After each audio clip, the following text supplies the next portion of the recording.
Hey guys, so Lord here, back again with another review, and today we'll be taking a look at the McFarlane Toys DC Multiverse Walmart exclusive, Parallax. Now before we get into it here, let's first take a look-see at both the front and the back of the packaging. So without further ado, let's get into it. Now before we get into the meat and taters of this review, Parallax does come with a collectible trading card, which I believe features some artwork from the source material, Emerald Dawn, for those of you who are curious. That said, there's of course a bio on the back that you can pause and read at your own leisure. But long story short, Hal Jordan flips his crap and becomes a supervillain. Yeah, it's a story we've seen several times now, but in this case, he becomes a supervillain because Coast City, the city Hal Jordan hails from, was destroyed by Doomsday, and he loses his wife and kid, or kids, in the process. So he gets power hungry, trying to protect people, and becomes Parallax, and is later on taken out by Cyborg Superman, and then Kyle Rayner, the figure we took a look at last week, takes the reins of the Green Lantern representing Earth. Although there are several Green Lanterns representing Earth: John Stewart, Guy Gardner, and Badge the Squirrel, to name a few. Not sure if there's any more after that. Actually, yes, there is. Jessica Cruz. Where the heck are my Clayface legs? I'm not going to get into that. But long story short, Hal Jordan does come back later on and is not quite as evil as he used to be. So I guess that's a plus, right? That said, what would a Green Lantern be without his lantern, which is molded in this nice translucent plastic? I really like the lanterns that McFarlane Toys is doing, and he does have a grip hand to hold it. He holds it much better than the Batrocidus we looked at, which I think was the last lantern character that came with a lantern that we looked at. It was either him or Deathstorm, but either way, that Batrocidus figure just does not really hold his lantern well. That's the only detriment to that figure. Other than that, the thing's freaking sweet. But either way, Hal Jordan also comes with a pair of Fireball Punchy accessories. Effects, that was the word I was looking for. And while he does have one fist hand, and it does work well on the fist hand, not so much on the grip hand, though. If you do have the Power Ring figure from the Target exclusive Collectibuild Starro set, you can swap the hands and have him with two fists. That said, not 100% sure they match, so be wary about that. But with that being said, let's take a closer look at Parallax here. Of course, comes with the trademark hockey puck display stand we're used to seeing with all McFarlane Toys releases, even mega figures that don't need them. And I gotta tell you, not being a huge Lantern fan, I really like this figure. I think of the Lantern figures we got, other than that Batrocidus maybe, this is probably my favorite. I like the cape. I think the cape's pretty awesome. I like the shoulder pads. And I like the sculpt, which, again, we've seen with Power Ring. This guy came out first, I believe, but I took a look at Power Ring almost a month ago now, and he shares the arms and the legs and the waist. I don't know if he shares the torso or not. But a really well done figure. A little gappy there. Maybe I could heat that up and warp it down. But either way, I do really like this release. I think this is a really solid figure. So as far as articulation goes, his head does have a double ball peg, but you can't really look up that far. That's about as far as you can look up, but that's not too bad. His collar gets in the way. He can look down a little bit. He can tilt side to side. He can rotate side to side. Shoulders go out to the side, back down. That side's got the detent. I don't know why one's got the detent, one doesn't. It's got the ball socket shoulder there, so you do get a bit of a butterfly. He does have a bicep swivel. Double jointed elbow. That works pretty well. Nice and tight there. And he has the traditional McFarlane wrist ball joints that hinge and rotate and all that jazz. That said, he's got a translucent hand here. You can see that, which that's pretty cool. Something I haven't seen before. The pig is not translucent, but that's a good thing, actually, because if that was clear, that would be fragile AF, and we don't want that. That said, he does have a diaphragm joint that works quite well. A little loose in places, but you can get it to work. Compensating for that cape, probably. That said, he does have a waist twist, and a little bit more tilt forward and back out of the... How far can he crunch? Not very. Not like the Godspeed we looked at the other day. That thing had mad crunch. That said, the hips kick out to the side, back down, forward, back, thigh cut on both sides. It works pretty well, and he doesn't have one leg that's longer than the other, at least not enough to where I need to replace something. Power ring, I'm looking at you. He's got the double knee. And like the power ring, a really clean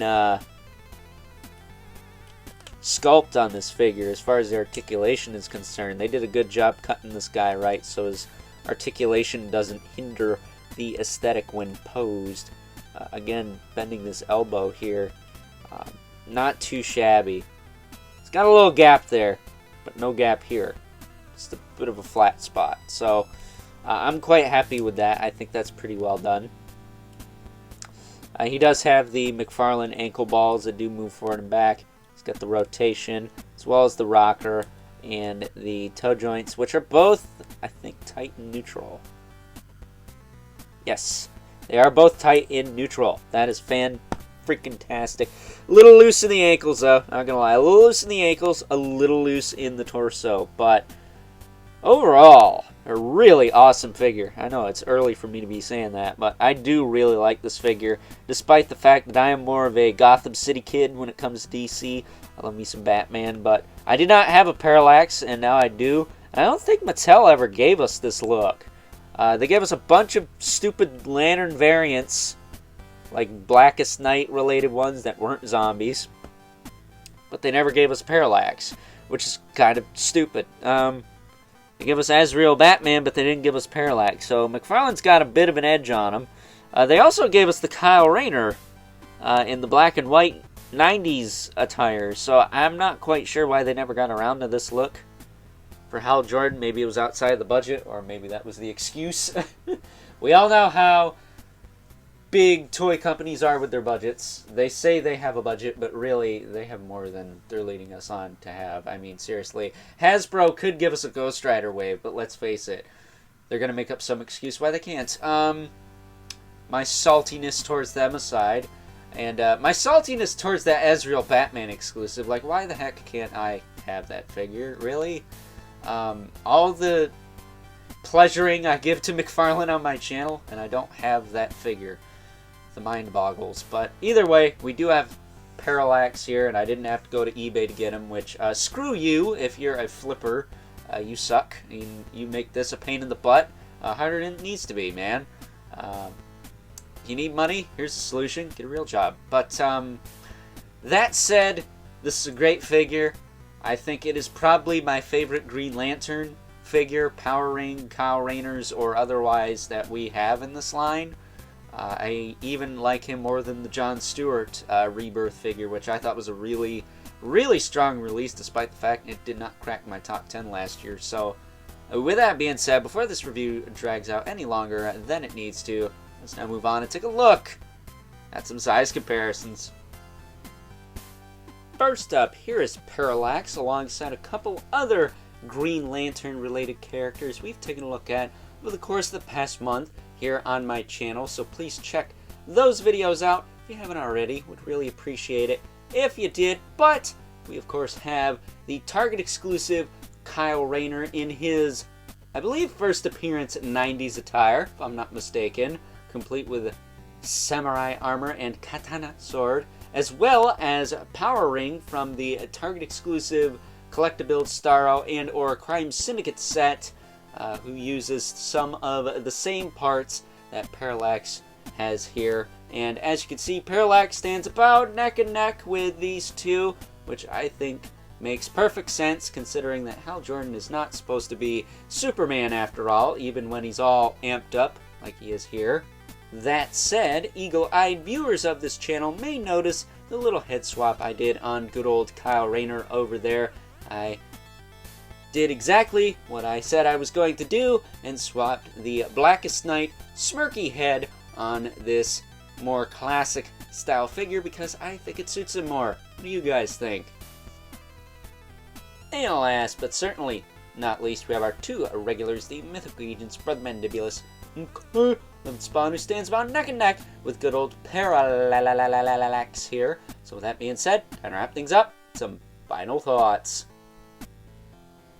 Overall, and this is another prime example of the fine folks over at McFarlane Toys selling me on a character design that is oh so fantastic from source material that I am not too familiar with, but wouldn't mind familiarizing myself with, especially since it's connected to one of my favorite DC Comics arcs of all time, the death of Superman, because if you guys know me, you guys know a running joke I like to throw out there is the best kind of Superman is the dead one, and Doomsday delivers that. But we're not talking about them, we're talking about good old Hal Jordan, aka Parallax, and aside from being a godforsaken Wal-Mart exclusive, this is a really solid figure, and I hope everyone who wants this figure or wanted, I know he's kind of old now, had him for a while, been sitting on him for a while, but hey, better late than never, right?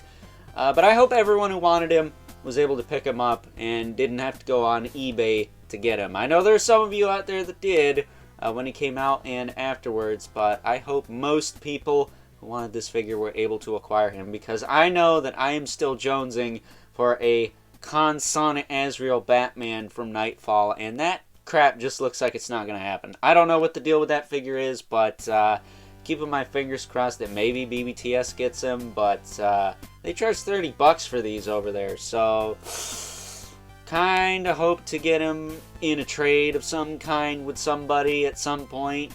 I don't know, I just don't feel like dropping more than retail on that figure, even though as long as there's no quality control issues, it's probably worth it, much like Parallax here. So with that being said, I hope you guys enjoyed this review. If you're so inclined, please don't forget to comment, like, subscribe, and hit the bell so you know whenever I upload more reviews like this one. If you haven't already, please hit me up on Instagram at Overlord Productions.